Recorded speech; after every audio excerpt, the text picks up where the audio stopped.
Welcome to the Wander Well Living podcast, where we explore the highs and lows of life and the intricate spaces in between. In that vein, we talk to inspiring individuals about their path through life's complexities. I'm your host, Shaka Smith, and today we're talking to two inspiring individuals about going past June and amplifying voices in the LGBTQIA+ community, especially for corporations as they deal with partnerships of creators of various kinds. First up, we have Ruba Wilson, whose career has spanned TV, internet, and journalism, Emmy winner as well, who amplifies diversity and inclusion on his platform. Welcome, Ruba Wilson. Make some noise.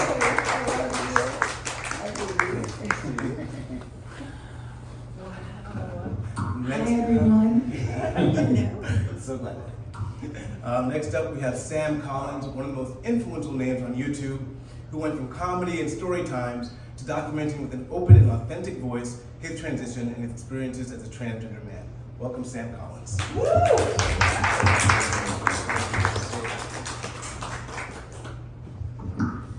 Hey. Well, thank you guys so much for joining me. Oh my gosh, it's June. What a month it's been. How has June been for both of you? Honestly, this has been such an amazing month for me. Just in general, to be able to go to VidCon and shoot all the content that I've been shooting and meeting so many amazing creators. I kid you not, anytime that I'm around like-minded individuals, it's so inspiring and it motivates me to keep going, because as you guys can all attest, creating content is not an easy task, especially consistently. So it's just been great. I'm vibing, I'm loving myself, I'm loving life. I'm in a space of gratitude right now, for sure. Nice. I went to, I think it was my second Pride ever. It was really cool. I had a bunch of friends, a bunch of trans guys, and they basically had like this booth and they set up a brand for themselves. This kid has his own brand. And so I got to meet so many different trans creators for the first time. And it was really, really nice. It was great to see, and it was in Boston. Oh, okay, so nice. Big Boston Pride. Yeah, and it felt comfy. Yes. Like no judging, none of that stuff. So it's really cool. Well, of course, June is the month for it. Happy Pride, towards the end, it's still June. Now, but we're here to talk about going beyond June and amplifying LGBTQIA+ voices with a mouthful year round.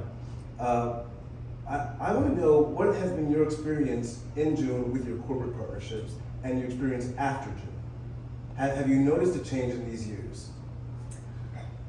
To be honest, I haven't, and I'm thankful that I haven't really experienced it. It hasn't been like, oh my God, it's June, so here are all the opportunities and sponsorships. It hasn't really been like that. It's been relatively consistent, and once again, I'm so thankful. Thank you, Jesus, Joseph, Beyonce, Lady Gaga, all of them. But yeah, I really haven't seen it, but I'm aware of how it's like, oh my God, it's June. All the corporations like, we need you, and then June is over, and they're like, wait, Mom, you need to ride to the airport? Like, it's a mess, but I get it. Yeah, how would you say?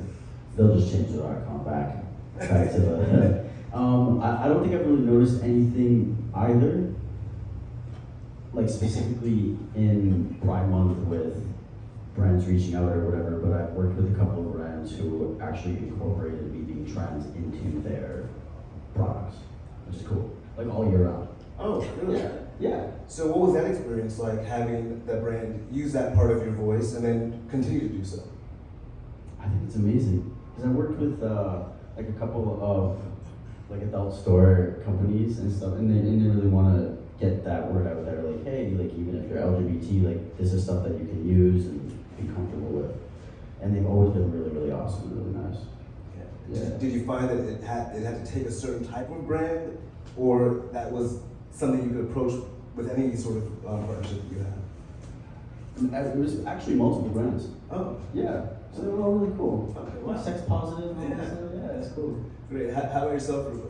Has your voice been used in a way to amplify a brand sort of DEI voice? Yes, absolutely. I just signed with L'Oreal, and I do a lot of man on the streets content. And the first thing that they said to my management, they were like, yo, we want Ruba to be Ruba. Like, let him do whatever he wants. Don't try to give him notes, because I don't know if you guys are familiar with this, especially in the digital space. They will give you a laundry list of things that you cannot say. These are the questions you will ask, and that's that. And you must abide by it. It's either you do it or you move on. You know, so for L'Oreal, I'm so thankful to have worked with them, because they literally allowed me to be as ridiculous, moan, daddy, come get it, all of that. Like, they loved it. And I think that's so important, because as an audience, as viewers, we can automatically tell when it's just, okay, they took this for a check. You know what I mean? And I think that separates authentic content opposed to we're just trying to sell you something. So yes, I have definitely been able to incorporate my voice through L'Oreal, and I'm so thankful. It's been a really good time, for sure. Yeah, so you guys have had overwhelmingly positive experiences in that space. Yeah. What do you think attributed to that? Was it the way you vetted the companies you're working with? And if that was it, how did you go about doing that? Do you want to take this in?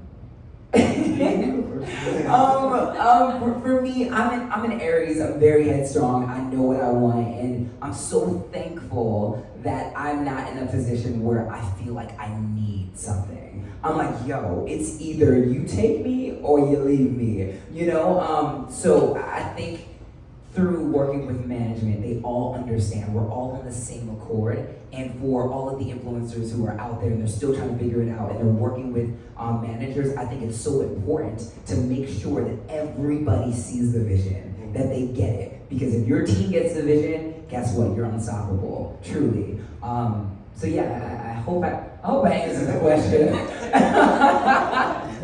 I really do. Yeah. Repeat it. What was it?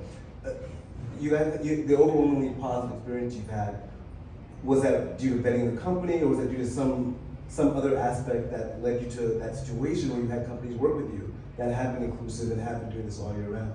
Because a lot of times people don't find these companies, and how did you get to that point? Right.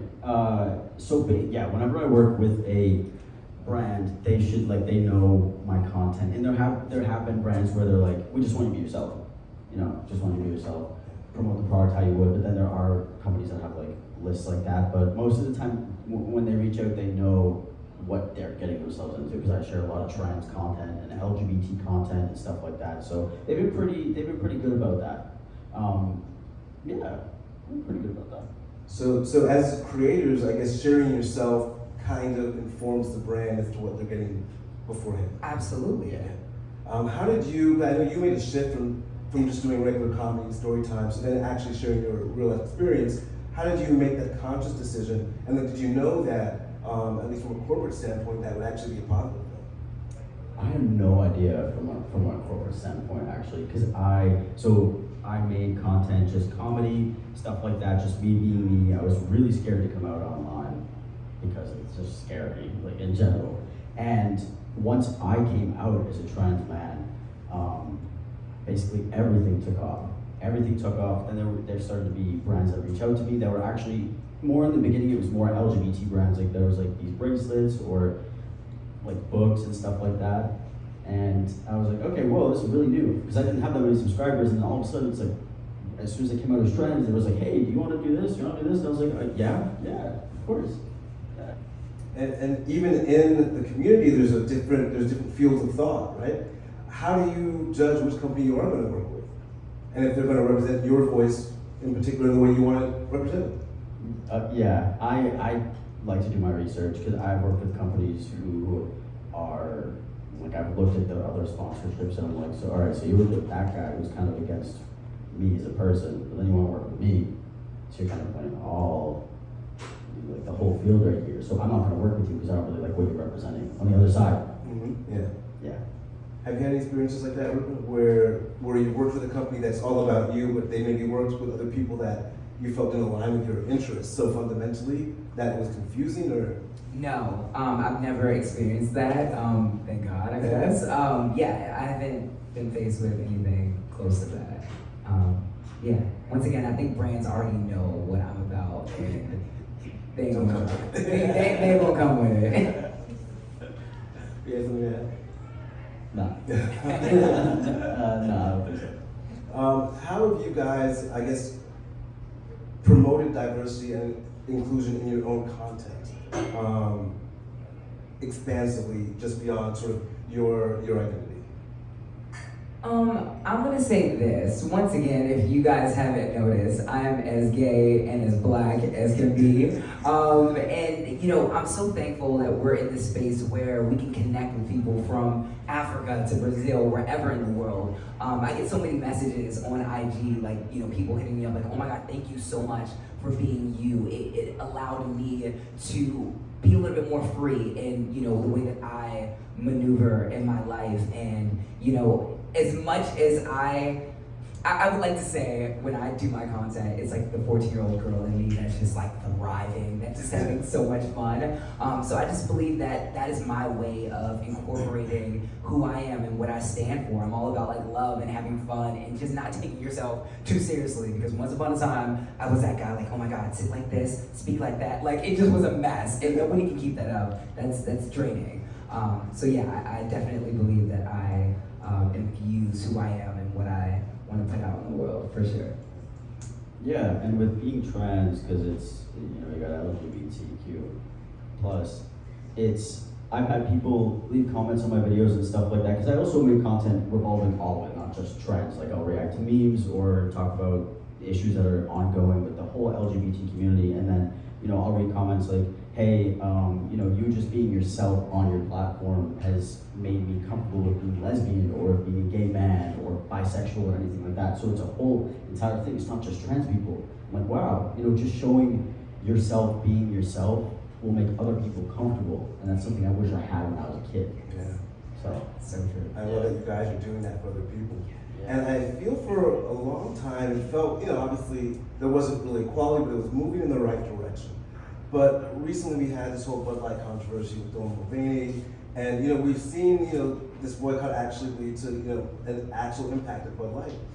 What do you say to corporations that may be skittish now to take on partnerships? And what do you feel the right response for a corporation is when they get that sort of backlash to a partnership? Own it. At the end of the day, like there's so many gay people in the world, there's so many black people in the world, there's so many different ethnicities all around. So no matter what you're doing as a brand, y'all need to stand firm on that. You know what I mean? I think it's ridiculous what's happening with Bud Light. It's actually kind of comical to me. I'm like, yo, are y'all really like shooting beer cans? Like you guys are exposing yourselves. I feel like the people who talk down on a community, it's like, yo, you must really like this, but you're just trying to prove to the world that you're not about it. You're telling on yourself. So all y'all need to stop and put down the beer cans. Thank you. Good night. It's so dramatic. It's like, you got a transgender woman promoting Bud Light. Is that the end of the world? Yeah. Like, you're gonna cry about it? Yeah. It's really interesting. Yeah.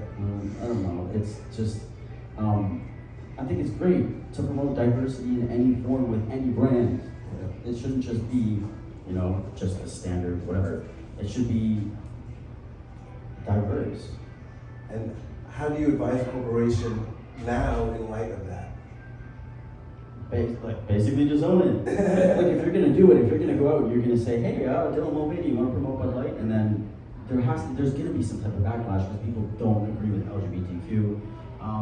It's like, you promoted this, you had her promoted, so at the end of the day, I think it's doing great. Yeah. They should give her a Super Bowl commercial. Oh, Everybody yeah. would be up in arms. Yeah. They would be like burn down the town. Yeah.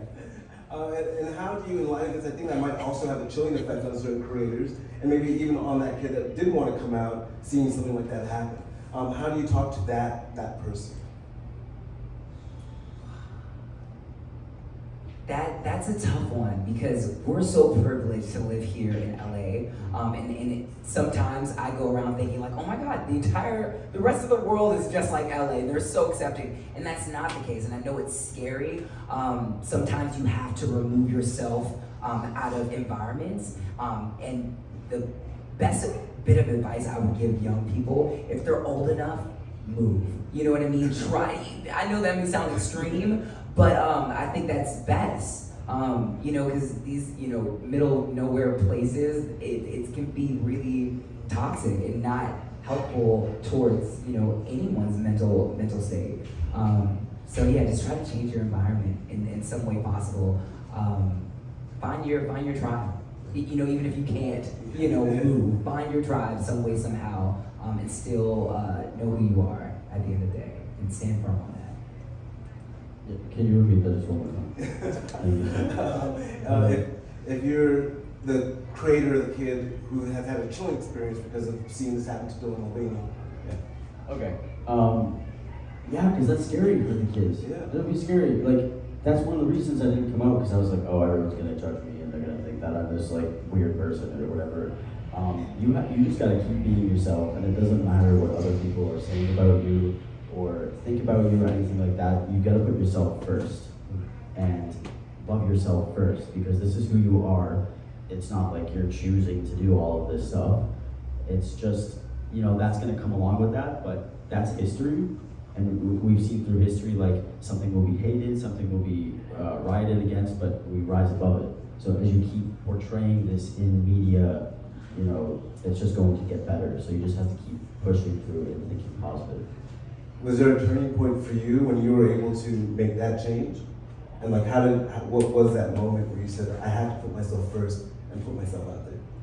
Oh yeah, like when I first transitioned? Yeah, and decided to share it with the world. Yeah. Well, when I came out when I was a kid, it was my last like resort. I was like, I have to tell my mom, I have to tell my family, because then I'm gonna be miserable for the rest of my life. And then when I shared it on YouTube, I remember Caitlyn Jenner came out. There was a lot of backlash actually against Caitlyn Jenner coming out. And I was like, wow, though, but she came out and she did that and she was brave. So I want to come out to my audience. I had a smaller audience. I started with 10,000 followers. And I was just like, you know what? I wish that I had this voice when I was a kid, because I really didn't. And I don't care what people think. I'm just gonna say it. And so I did it. And I was so nervous pressing publish. Sure. I was terrified. So your motivation was almost doing for those that were coming behind you. Yeah. Yeah, that's amazing. Yeah. That's amazing. Yeah. Now, have you had, everything's been overwhelmingly positive, have corporations made missteps with you? And how can they fix them, or in general, how can a corporation that made a misstep not make that misstep if they made one? Make sure your team is just aware of just like everything. If there's a creator that this corporation wants to work with, make sure everybody and their mother has done their due diligence on who this person is. Obviously, mistakes happen, but for the most part, a corporation has enough money, has enough employees to make sure that you do some sort of research on whoever they are. I feel like it's standard protocol. Yeah. It's like inviting somebody to your home. You're not going to invite them to your house unless you know that your friend kind of knows them and there's some sort of history. That's how I look at it. Did you have a bad experience with that? No, I didn't. Thank God. Thank you again. I have not had any sort of terrible. Well, see, but I've heard. Yeah. I've heard horror stories, but for the most part, no, things have been very, very good, and I want them to stay that way. Yeah, things have been pretty good for myself too. I haven't experienced anything like that. I think I brought it up earlier, but there was just this one company that worked with me, and then they worked with someone who went against me, and I was like, okay, so I just won't work with that brand again. When you say went against you mean? Like they worked with a channel that is basically like transgender people shouldn't be able to transition and all that stuff. And I was like, oh, you guys just worked with me last year, and you're working with these guys. I was like, okay, I just won't work with them again. Yeah. And what do you think causes that? Because those are two very different messages. How does a corporation even get there? They want the money. Yeah. Or unless they're just trying to sell their stuff, but Right. it's like, I don't know. Like, you have a reputation. You've just worked with me, and then you just worked with someone against me, so it's like confusing too. So what are the things have gone well, so what are the things you look to when you are working with a corporation? What are the boxes that they must tick to work with you? And I guess they tick them because you've had good experiences. Well, first and foremost, the money gotta be right. The money gotta be money. You hear me? That's truly how I look at it. First and foremost. Second of all, they have to have a dope track record. They can't be like the brand that you work with. They want to work with you, and then next, they're working with someone who's completely against what you're about. And they have to allow me to be me. at this point in time in my life, in my career, I'm just not, I'm an Aries. I do not hold my tongue. I say exactly how I feel, and that's that. So you have to allow me to fly, to be free. And for all the creators out there, I think that should be standard for everyone. Like, yo, okay, this is a cute little standard, verbiage you want me to say, but how about we tweak this and do that? Do not be afraid to, say what you want. Please do not, whatever you do, like, I understand, like, the money can be great, but at the same time, don't try to compromise who you are as a person. It's gonna go a lot further if you really enforce what you're about and what you stand for. That's really gonna go a long way, and other brands are gonna see that, like, yo, I loved how you were you, in this campaign, It really sets a tone, so I think that's really important to keep in mind, for sure. Yeah, I want to be allowed to be myself and kind of, what's the word for it? Just word it the way that I want to word it, because they do give you a list and it's like robotic, and then I know my followers are going to be like, all right, well that's kind of, yeah, and I'm like, well, I think if I do it this way, it's gonna push better, and people are going to be like, he's actually incorporating that into his content in a natural way as opposed to so robotic. And I definitely look at their reviews and their ratings and see who they've worked with and stuff like that, because I don't want to promote something that's terrible and has like a 1-star rating, or it just has worked with people who are not who I would want to also promote with. So yeah, and you don't want to just take anything just for the money. Yeah. You can't. Don't drag me. I feel like I kind of redeemed myself. The money has to be great, but it has to be. Yeah, it has to be good. But then you could promote a brand that's kind of lame, and then they'll be like, oh, we'll pay you $1 million. Well then, listen. Well then, I'll come back to you on that one. Well, speaking about the money, and we talked about the money being right, you want it to be right with your peers. How do you deal with, in an industry where you may not necessarily know what the next person's making, but making sure that you're making on par? Yeah, we already spoke about, sometimes companies promoting, other creators who are on par with you better than they promote you, and is it an issue of race or gender? Let me tell you this real quick, y'all, and this is for all of you, all the creators. Don't be afraid to ask your friends. In a hot second, I will text my friend and be like, yo, I know you just did this campaign. How much did you make? Did you make more than X amount of money? And if they come back to me, they're like, yo, I got paid double. Oh, I'm coming back and well, my friend just did. Or I have my management be like, well, Ruba's friend just did this campaign, he got double. And trust and believe the brand will come back around and be like, hey, can you do it for this amount? And I'm like, thank you, I sure can. So once again, do not be afraid, we're all in this together, y'all. We really are. These corporations have so much money. They really do, and they're just trying to, nitpick and be like, all right, the black creator, give him this. The Asian creator, give them that. No. That's how I look at it. Do not be afraid to talk about money with your other creator friends. That's a really good idea. I haven't done that. Facts, baby. Yeah. Wow. Be open and authentic with your peers. Absolutely. Yeah, and also because these brands are paying creators because it's cheaper to pay creators than to actually promote it on whatever else that they can promote it on. So it's they think that they can just get you like that. Really cut their savings, but this is how we're making a living. Exactly. Yeah. Don't give me a penny. Where do you want to see corporations with their initiatives and with amplifying LGBTQ voices in the next 5 to 10 years? We need to be everywhere because it's real life.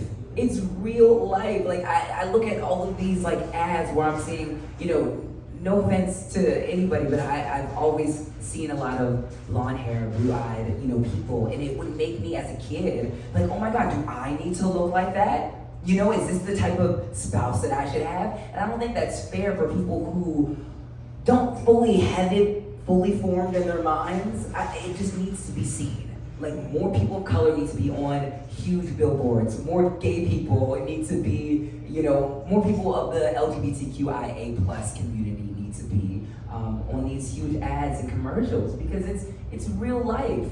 I knew I was gay at the age of 3. You know what I mean? Watching, these Disney movies with the prince and the princess. I couldn't relate. I could not relate. And I didn't feel like they were forcing an agenda on me. I just couldn't relate. I was like, okay, that's cute. Will that ever happen for me? So once again, it just needs to be more of a normalized thing. And that's on white, period. Yeah, just showing it year round, basically, because growing up, all I saw was just, straight white couples and all that stuff, and I was confused because I liked girls from a very young age, and I was like, okay, that's cool, I guess, but I didn't see any of that stuff when I was younger. So as we're progressing, I've seen more of it on Netflix and all that stuff, just more shows with two gay guys or two lesbians, and some trans characters have been on shows too, and it's like it's just starting, Yeah. So showing it year round, showing that it's real, so when you're younger you don't feel so alienated because all you're seeing is the same thing all the time. It didn't change anything about me. So when they talk about indoctrination, That's what I'm saying. I was like, I'm still not. Absolutely. But I'm like, dudes. I was like, I want to be the girl. I want to be the princess. If she gets the guy, I'm going to be her. Yeah, I was like, I want to be the guy. What's going on? Well, thank you guys so much for just sharing your insights. We're going to take some questions from the audience. Do you have any questions from the audience? How y'all doing? Hi, baby. As creators, in the beginning, did you have any anxiety or nervousness presenting yourself to the world? And if so, what were those? Nope. I was as delusional as possible. I literally thought that I was the guy that's sitting right here. Do you hear me? And that's when I was like 60 years old. I started, hosting at the age of 16. And I was like, you cannot tell me that I'm not an Emmy winner. You cannot tell me that I am not the next host on MTV Video Music Awards. Like, I just knew it without a shadow of a doubt that I was this person. And I just presented myself that way. And I think that's so important for everyone to move that way. Whoever you are, whoever you want to be that person right now. Wow. Thank you. That was really good. I was terrified. Really? Oh yeah, I was shaking before publishing my video, and I was like, everyone's gonna hate me. I'm gonna lose all my subs, and then that absolutely didn't happen. You see? Be more like you. Don't be so scared. It's not that scary. Yes, it is. But it's worth it. It's like it's literally like jumping out of a plane. All the people who are afraid of heights are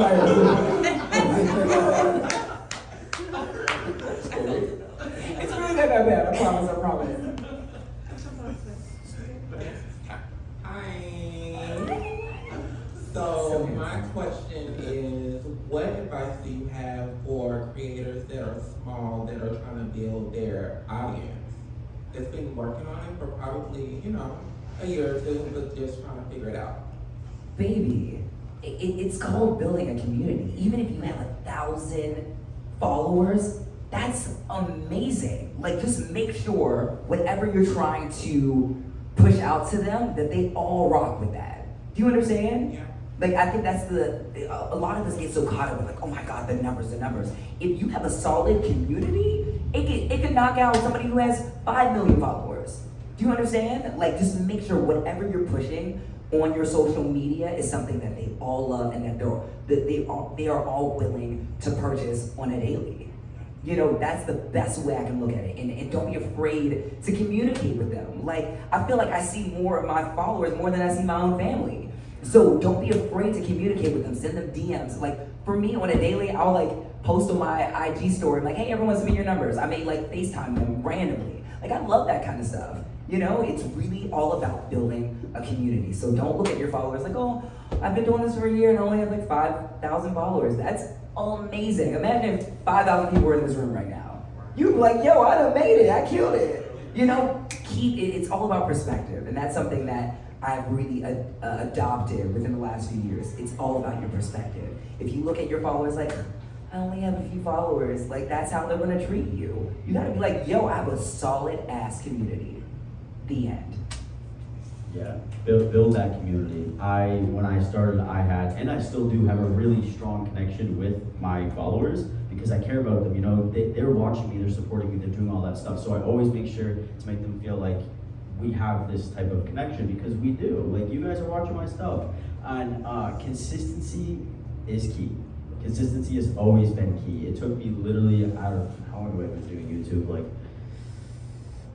I'm gonna just say almost 10 years. It took me 10 years to build up to like 1 million followers. So, and it was consistency and it was trial and error. It was like, I was putting out stuff that I didn't like, and I was like, this is gonna do numbers, I'm gonna put this out.